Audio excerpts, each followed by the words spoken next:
Hello everyone. So today's topic is future simple tense कि future simple tense क्या होता है, इसको हम कहाँ पर यूज़ करते हैं और इससे sentences कैसे बनाए जाते हैं. So first of all, some rules. We have done in our past videos present simple tense, present continuous tense, past simple tense. Now we are going to do future simple tense. So future simple tense का rule क्या है, यहाँ पे हम will, shell plus V1 use करेंगे.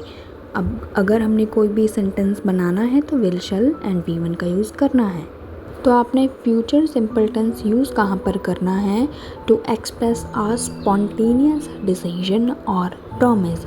Spontaneous मतलब कि जो आपने प्लान नहीं किया, मतलब पहले से प्लान नहीं था, आपने ऑन द स्पॉट ये किया है काम. कोई भी डिसीजन और कोई भी प्रॉमिस जो आप उसी वक्त करते हो, तब हम फ्यूचर सिंपल टेंस यूज़ करते हैं. सेकंड इज़ प्रिडिक्ट और स्पेक्चुलेट अबाउट फ्यूचर इवेंट्स, मतलब कि कोई भी फ्यूचर इवेंट को प्रिडिक्ट करना है तो हम इस टेंस का यूज़ करेंगे. Next is state future facts और सर्टेनिटीज़, मतलब कि फ्यूचर के बारे में हमें कोई फैक्ट पता है या हम किसी चीज़ के लिए श्योर हैं. सर्टेनिटी मीन्स श्योर होना, पक्का होना कि ये होगा ही होगा, डिसाइडेड है. ठीक है, तो हम सिंपल फ्यूचर टेंस का यूज़ करेंगे. जैसे कि देखिए example, will there be life on Mars in the future. Mars मतलब प्लैनेट मार्स. तो वो एक स्टूडेंट सोच रहा है कि क्या मार्स के ऊपर फ्यूचर में लाइफ हो सकती है, मतलब कि वो स्पेक्चुलेट कर रहा है, प्रिडिक्ट करने की कोशिश कर रहा है. तो इन 3 पॉइंट्स को ध्यान रखना है जब भी हम किसी स्पॉन्टेनियस डिसीजन, मतलब नॉट प्री प्लान्ड, प्रेडिक्शन या फिर फ्यूचर फैक्ट की बात करना चाहते हैं तो टेंस सिंपल फ्यूचर होगा. Next is the rule how to use it, मतलब इसके रूल क्या हैं. हमने यूज़ करना है will, subject will plus V1. वैसे तो शैल भी यूज़ करते हैं, पर in the modern language, modern English, we do not use shall very much. Mostly we use will. So our sentence will be like, सबसे पहले सब्जेक्ट, फिर हेल्पिंग वर्ब. हेल्पिंग वर्ब क्या है यहाँ पे? विल. विल के बाद V1 मतलब वर्ब की फर्स्ट फॉर्म और फिर ऑब्जेक्ट आ जाएगा हमारा. तो this is the rule, this is the sentence structure of positive future tense. Examples देखिए. First is she will call you later, I will finish that book soon. यहाँ पर subject है she, फिर विल लगा दिया गया. उसके बाद कॉल, कॉल V1 है हमारा, यहाँ पे वर्ब की फर्स्ट फॉर्म है. यू लेटर हमारा ऑब्जेक्ट. ठीक है, she will call you letter. Second is I subject, will लगाया गया. फिनिश V1 फिनिश है. दैट बुक सून ये सारा ऑब्जेक्ट है. ठीक है, तो इसके बाद नेगेटिव स्ट्रक्चर. नेगेटिव में अगर ना में अगर सेंटेंसेस बनाने हैं सिंपल फ्यूचर के तो कैसे बनाए जाएंगे? सेम स्ट्रक्चर रहेगा, बस हमने नॉट लगा देना है. कैसे लगाएंगे? सब्जेक्ट रहेगा हमारा, फिर विल के तुरंत बाद, मतलब विल के बाद हेल्पिंग वर्ब के बाद ही हमने नॉट यूज़ करना है. उसके बाद V1 फिर ऑब्जेक्ट. एग्जाम्पल्स देखिए. He will not attend the meeting.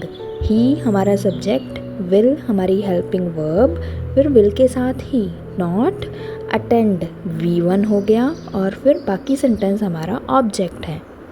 Second is she will not be here on time.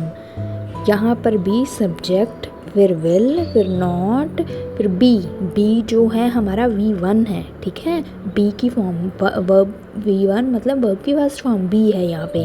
Hair on time हमारा ऑब्जेक्ट हो गया.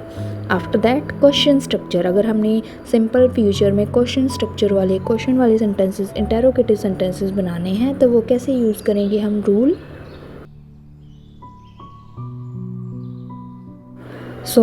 सबसे पहले विल, जो हमारा विल था वो हमने सेंटेंस के फ्रंट में लेके आना है, मतलब हेल्पिंग वर्ब जो है हमारी वो सेंटेंस के स्टार्टिंग में आ जाएगी. विल आएगा, उसके बाद सब्जेक्ट हमारा जो भी सब्जेक्ट है, फिर V1 आएगा और फिर ऑब्जेक्ट आएगा. देखिए examples. Will you join us later, मतलब विल स्टार्टिंग में, फिर यू हमारा सब्जेक्ट, जॉइन V1 है और उसके बाद ऑब्जेक्ट. इसी तरह से सेकंड सेंटेंस देखिए, will there be life on Mars, जो पहले सबसे पहले हमने सेंटेंस किया था। विल हमारा जो है क्वेश्चन मार्क के लिए, क्वेश्चन वाले सेंटेंस के लिए मेन वर्ब, हेल्पिंग वर्ब। उसके बाद देयर हमारा सब्जेक्ट, बी हमारी V1, लाइफ ऑन मार्स हमारा ऑब्जेक्ट। ठीक है, this is the formula. After learning these rules, we have to keep in mind the time expressions which we are going to use in this tense. तो time expressions क्या हैं यहाँ पर हमारे? We usually use the following time expressions with the future simple tense. कौन कौन से हैं? Tomorrow, next, in, soon and later. याद रखिए ये सारे जो टाइम एक्सप्रेशन है ये सिंपल फ्यूचर में यूज़ करने हैं। यहाँ पर नेक्स्ट का मतलब है next week, next month, next year या नेक्स्ट मोमेंट या नेक्स्ट आवर, कुछ भी हो सकता है।